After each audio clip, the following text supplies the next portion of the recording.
With me now are two doctors who have had a huge influence in the cardiology field. Dr. Albert Starr is the inventor of the first heart valve, the Starr-Edwards heart valve. He's also a distinguished professor of cardiovascular medicine at OHSU. And Dr. Sanjeev Kaul is the head of cardiovascular medicine at OHSU, and he's also the inventor of myocardial contrast echocardiography. Did I pronounce that properly?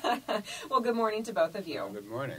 So we want to start off by talking about congestive heart failure. First, let's talk about what this is and what causes it. So the function of the heart is to supply oxygen to the body for its needs. When the heart cannot do it effectively, that is called congestive heart failure. And almost any heart disease leads to congestive heart failure. In the US, the commonest cause is coronary artery disease, which is blockage of your coronary arteries. That can cause either the function of your heart to decrease, or you can get a heart attack, which means a whole portion of your heart doesn't work. So the heart cannot pump out enough blood to the rest of the body for its oxygen needs.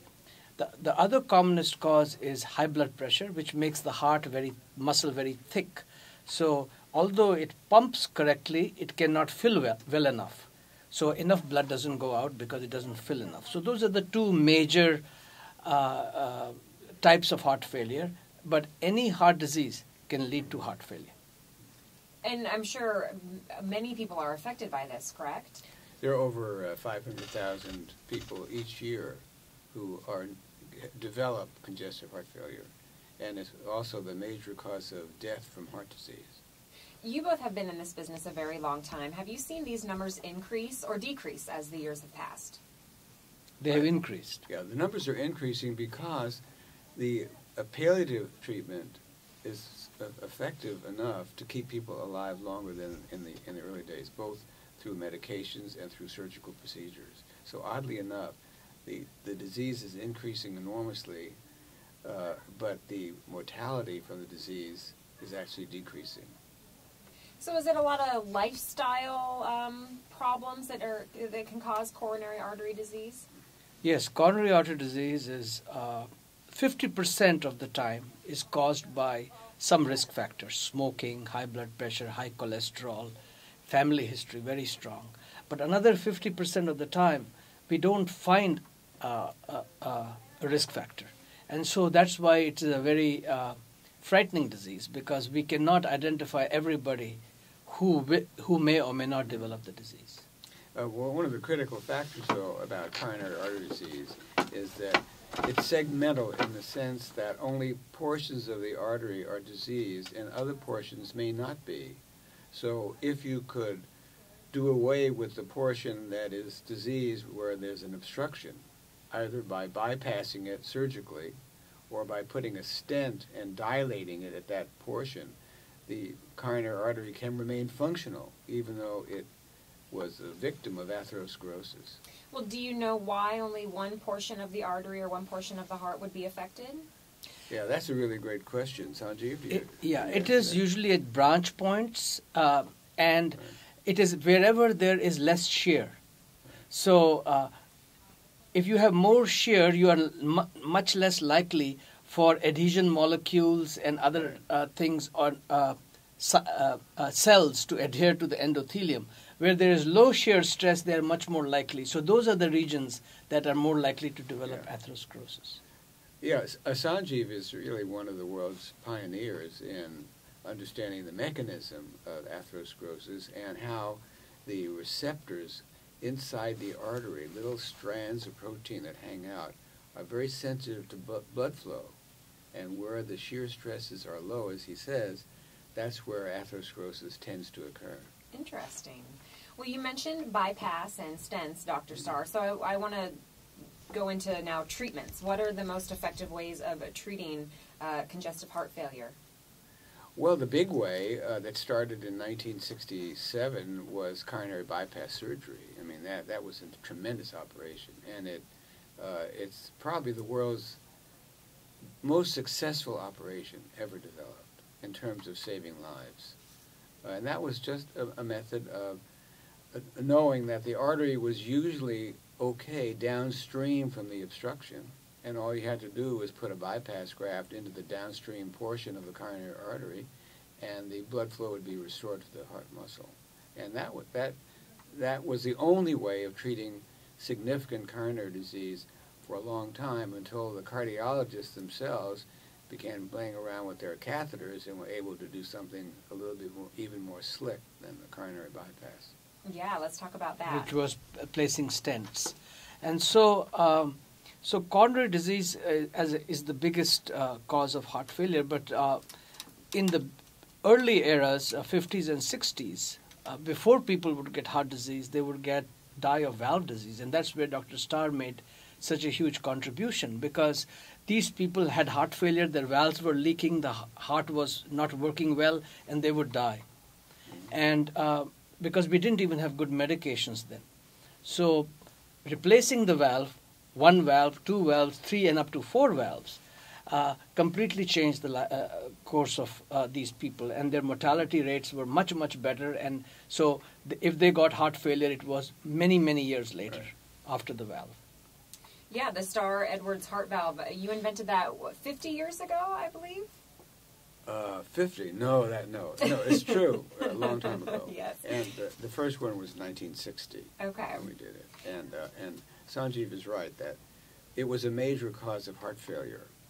Valvular, no longer, because we now have pretty effective treatments of valve disease that we can go into.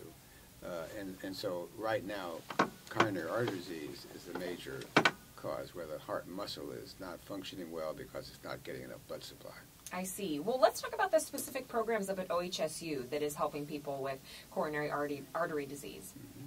Well, let's talk about heart failure, because that's the end stage. And so medicines have improved a lot over the last 50 years. So we can treat a lot of people with heart failure for a long time now with effective medication. So that's the first thing to remember.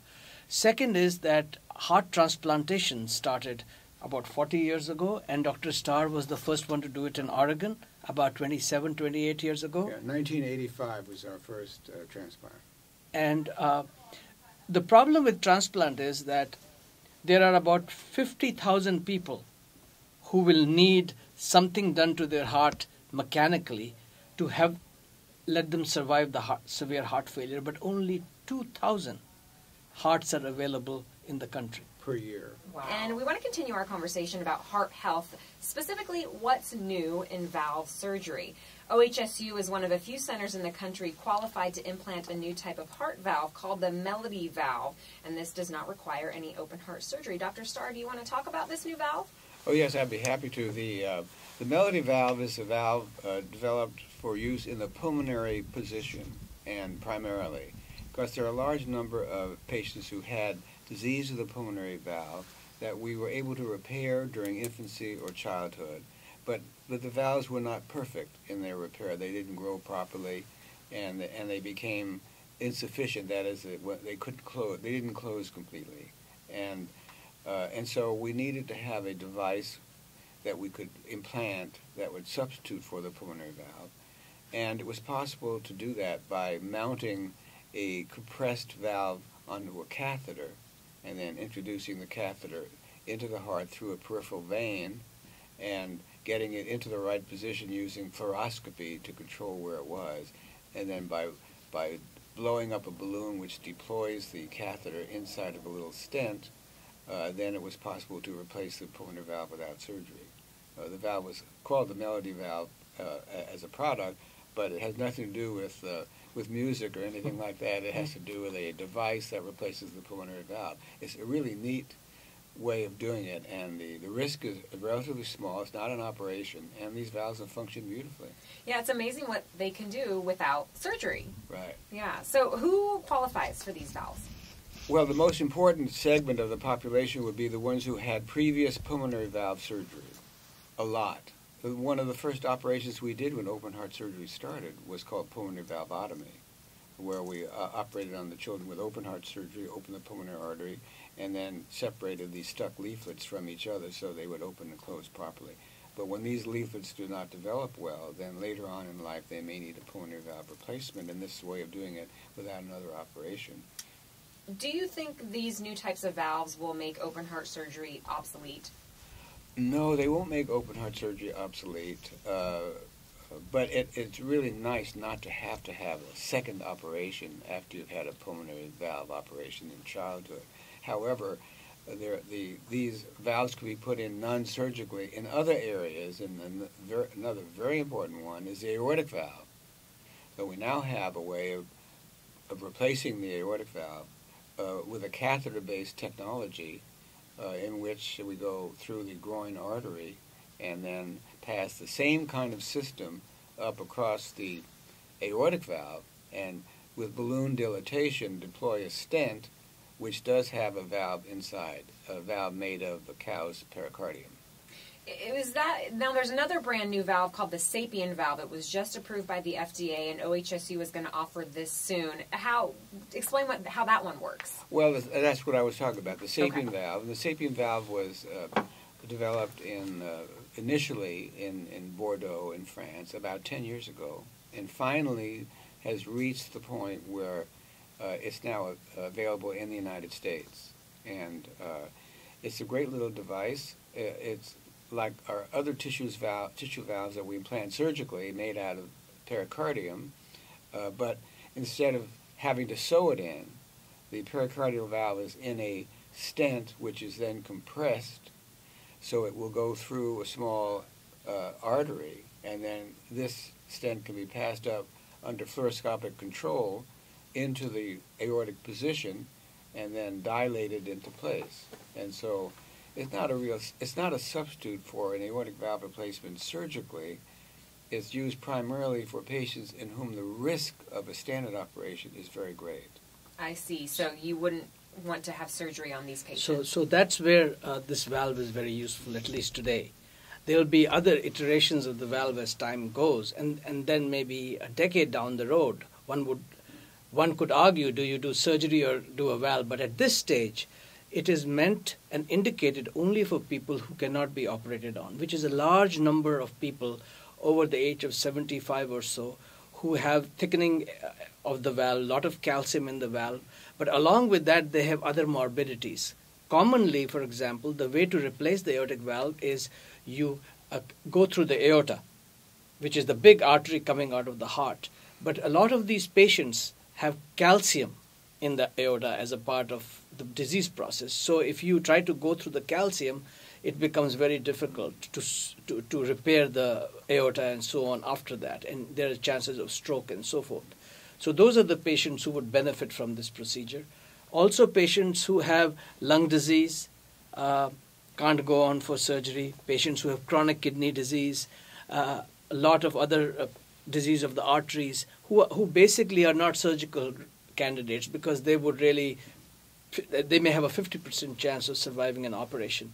But with this device, the risk is lowered much more in these patients. Yeah, because what is the prognosis without this valve for them? Oh, most of the patients who are getting this valve now would be dead within 1 year if they did not have a valve replacement. From heart failure. From heart failure, right.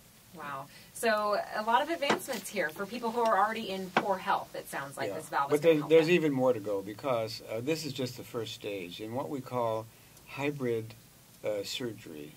What we mean by that is that the cardiologist and the cardiac surgeon work closely together, that they don't have to operate through large incisions because they use imaging techniques, one of which was developed by Sanjeev himself, imaging techniques to see what's going on, and they could and valves could be implanted or replaced without a major operation. The next one to take place will be a mitral valve replacement, and that will be done through the apex of the left ventricle through a very small incision.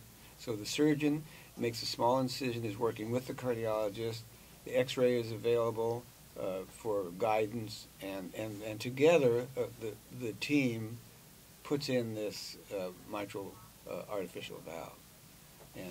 And there'll be many steps even beyond that of hybrid surgery, reshaping the left ventricle so that it can pump more effectively. And when Albert mentions the word hybrid, this has created a new way of collaboration between surgeons and interventional cardiologists, because interventional cardiologists work in the catheterization laboratory. It's all catheters, angioscopy, and all of that stuff, while surgeons work in the operating room. Now at OHSU, we are developing hybrid laboratories. That means you can do both at the same place. And so a surgical team and an interventional team are using all their devices and tools simultaneously to be able to come to a particular result. That's great. And that's why we're both here, a heart surgeon and a cardiologist, collaborating together on a radio program. It makes sense, doesn't it? Well, we want to talk about congenital heart disease next. So that's just in 5 minutes on the OHSU effect. Stay with us. And a surgeon, a heart surgeon, and a cardiologist working together kind of makes sense, right? So we want to talk about imaging because, Dr. Call, that is kind of your specialty. So first, explain what imaging means in relation to the heart. Okay, so about 50 years ago, if we wanted to see what was going on in any tissue in the body, let's say a cancer or a heart problem, we would have to do an autopsy. Now we can look with the same precision from outside the body using CT, MRI, X-ray, radioisotopes, so on and so forth. And not only can we see them from outside the body, we can see them moving in real. The heart moves, unlike the brain, and so see it moving in real time. So that is the function of the heart. In addition to that, with imaging, we can look inside the molecular mechanisms that are participating in the control of the heart muscle. For example, we can let us say that the heart uses fatty acids for its energy. We can label the fatty acids with an isotope, inject the isotope, do positron emission tomography of the heart, and see how the heart is consuming this fatty acid. Is it consuming fatty acid or is it consuming oxygen? If it's consuming oxygen, we know the heart is ischemic and is not working properly. We can take a technology that I helped develop called contrast echocardiography, where we use small microbubbles filled with gas, and they behave like red blood cells in the system. So if we inject them, they move like red blood cells through the body, and we can use ultrasound to track them, and so we can measure flow through different organs, including the heart muscle. But what we have done is my colleagues have helped develop a technology where we can put ligands or moieties on top of these bubbles, so that these bubbles can then stick to abnormal tissue, so like an antibody. So instead of just looking at function, we can even look and see where abnormal molecules are expressed, and they are particular to a disease. And then we can take it further. On the bubbles or inside the bubbles, we can put genes and drugs. So we take the bubble, goes and sticks to abnormal tissue, and then we can zap the bubble with high energy. It breaks, and the gene and drug is released locally into tissue. And all of this can be visualized in real time simultaneously, so that whatever we do, we are seeing it happen in real time. We talked about the valves a little while ago, and what has helped the valves, percutaneous valves, is that we simultaneously do ultrasound of the heart by putting a probe in the food pipe from where we can see the heart very closely. And we can see the catheter being deployed. We can tell the person it's being deployed at the right angle. So this kind of imaging has completely transformed the way we take care of patients. So put in simple terms, in the old days, we would have to make a big incision and look around.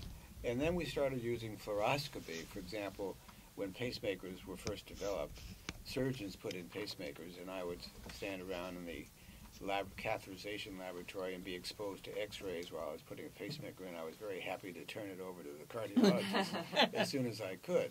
But using the X-ray technology, it's possible to get an image and actually be able to do a procedure using that as your guide instead of light rays. Well, I was going to ask, how, as a surgeon, are you using this imaging information? Well, as a surgeon, we're working in a hybrid laboratory where some things require a small incision, and then it requires the skill of a cardiologist in manipulating the catheters inside the system So it's a great teamwork and it gives them access that as we as surgeons can give the cardiologists access that they otherwise might not be able to obtain. Another method, for example, of putting in a aortic valve, which we can do now through a femoral artery in the groin, if that artery is diseased, we could go directly into the aorta. Now, the cardiologists couldn't do that themselves, but the surgeon exposing a small amount of the aorta for them would enable them to give them access. So the teamwork is really important, and then the sophisticated devices that give us perfect positioning of all the instruments inside is another important element. So, for example, Dr. Starr has repaired many valves, not only replaced them. Takes a valve, and if he can repair them, he'd rather do that than replace them. And in repair, ultrasound has been very crucial. Again, putting it through the esophagus, food pipe, simultaneously showing the surgeon what's going on, and then testing if it's leaking after they do a repair. You can test it there and then in the operating room. And that has completely revolutionized valve repair. Because what would you have done before? Would you have just gone in and assumed that the whole valve needed to be replaced? Yes, if you didn't have a sophisticated way of determining whether the repair was adequate or not, you would lean towards replacing the valve. But with echo guidance, echocardiographic guidance, and the probe in the esophagus right behind the heart, you could see the valve function after you did the repair, but while the chest is still open, and know that you have done a good repair. So how is this benefiting patients? It obviously sounds like it's less invasive and prevents the need for unnecessary surgeries. But tell me about the benefits to them. Okay, so the most important benefit is diagnosis. So we can make a diagnosis of almost anything. In fact, our autopsy rates have gone down tremendously because we really don't need autopsies, because it is very rare, maybe 1 in 500, that we don't know what's going on in a patient by the time they have expired. And that's all because of imaging. Whether it's CT or MRI or ultrasound, we can see everything. And so we make all the pathological diagnosis without literally needing a pathologist. The other example I will give you where imaging is helping a lot is electrophysiology. This is where we put catheters in the heart to burn out parts of the heart muscle that are causing rhythm problems. This is a very complicated thing. The heart is three-dimensional structure. To get to the right spot, you need to understand the anatomy of the heart. So they do a CT and an MRI before, from which we construct the heart as an image, like you must have seen, like a 3D image. Mm-hmm. We construct the heart so they know exactly what the heart looks like when they put in the catheter. Then inside the heart, they put in a tiny ultrasound catheter that tells them exactly where they're going. So it is with imaging that they can perform such sophisticated ablations and things like that. And I would imagine this is good for your students, too. They can practice with these 3D images, right? Well, they certainly follow what you're doing, you bet. I will tell you something that's happening. That is, these ultrasound machines that we first started using were as big as refrigerators. Now they are as big as my iPhone. Wow. And now we are teaching medical students how to use these machines rather than the stethoscope. Because although the stethoscope looks very sexy on a doctor, it's pretty pathetic, quite frankly. And most doctors don't know how to use it. I use it only for photography purposes. Yes, you see? And so it's a great icon. But we are now teaching people to replace this icon with small ultrasound systems that they can put in their pocket. Wow. Yeah, I think the takeaway is that these new imaging techniques facilitates the treatment of heart disease. But as Sanjeev said earlier in his remarks, the really important stuff is being learned at the molecular level by very sophisticated contrast techniques using the microbubbles, in which he's the pioneer. I mean, this is really Nobel Prize kind of material. We could also bring in... And we're very excited about what we're learning about actually how the heart muscle and its blood vessels work at the molecular level, and that will give us a chance to control heart disease even better than we do now. Yeah, because I want to talk about some things that people can do to protect their hearts and prevent disease. What are your top 5? Be born with good genes. Choose your parents wisely. Then don't smoke. Don't go near a cigarette. keep your blood pressure under control. That means you've got to see doctors.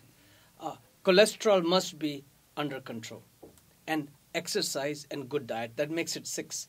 But people think that if they have the right weight, they don't need to do exercise, which is not true. Exercise adds much more benefit even if you are not obese. But diet and exercise together gives you the right weight. And if you don't gain weight, that is one of the greatest things you can do in terms of keeping yourself healthy throughout life. Good. Well, simple stuff. Well, our next segment is just 5 minutes away, and we want to talk about congenital heart disease, which is something, Dr. Starr, you know a lot about. So we're glad that you're here, okay? Okay, my pleasure. More of the OHSU effect next.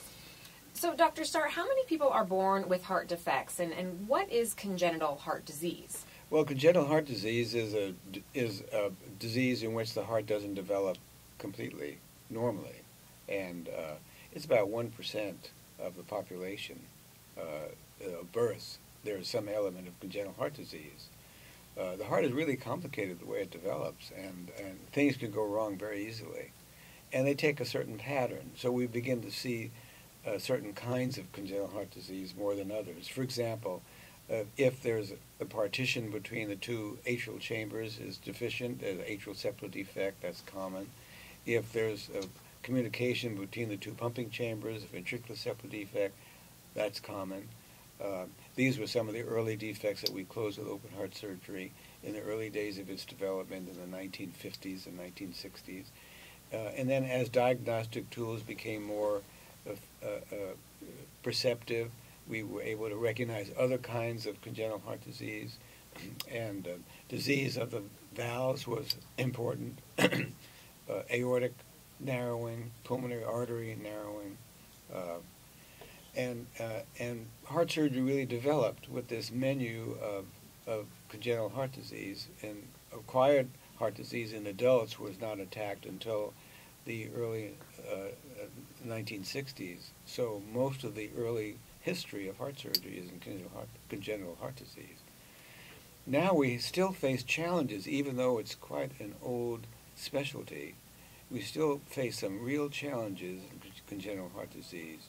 And for example, one of them, called Epstein's anomaly, is a very complicated situation involving the right ventricle and the tricuspid valve. And we now know how to repair that, but it took a long time to figure that out. Another one that's still under development is called hypoplastic left heart anomaly, and that requires many stages of reconstruction, and the Oregon Health Sciences University program in congenital heart disease has been one of the pioneers in deploying some of the new methods of treating hypoplastic left heart syndrome. So we're pretty far along in being able to tackle almost all congenital heart disease. Some of them eventually come to cardiac transplantation. Their anomalies are very complicated, and with multiple surgical procedures we can keep them alive until they are old enough to receive a transplant. With regard to prevention of congenital heart disease, then that's still an area for investigation, and we know that certain drugs taken during pregnancy, alcohol and others, could affect the development of the heart. And then, as I say, there are many other epigenetic factors that we're hard at work at OHSU trying to figure out, because prevention of congenital heart disease would really be more valuable than actually having to treat it. And most of, as Albert said, most of these congenital heart diseases are surgical cases, so they have to be operated on to make the patient feel well. However, the operation is not a cure. So the hole can be fixed, but the patient can have problems post-surgical, like rhythm problems and others. So one of the messages we want to really get across is, if you've had an operation as a child, when you become an adult, you must see a cardiologist who specializes in adult congenital heart disease. And we have the only program in OHSU in the state that specializes in adults who have been operated on before, because they have their unique problems. And then they, of course, get the diseases of of the adult also. So there are two overlays there, the congenital disease on top of cholesterol and other problems. So they are complicated patients, and they need to be seeing people who specialize only in this condition. And like you said, it's not a cure. These surgeries will help these young children live longer until they need a transplant. But so it is important, like you said, to get a cardiologist when they get older, right? Well, yes, but there are simple defects that are really cured, like patent ductus, coarctation of the aorta, ventricular septal defects, and atrial septal defects. But there are others that are incompletely. Certainly, anyone who's had a congenital heart operation in childhood should see a physician who understands and is experienced in adult congenital heart disease. Well, Dr. Albert Starr and Dr. Sanjeev Kaul, we are out of time, but this hour has been extremely informative, and both of you have contributed so much to the field of cardiovascular medicine, and I appreciate you being here. Thank you. Thank you. That's the OHSU Effect on KXL. Good.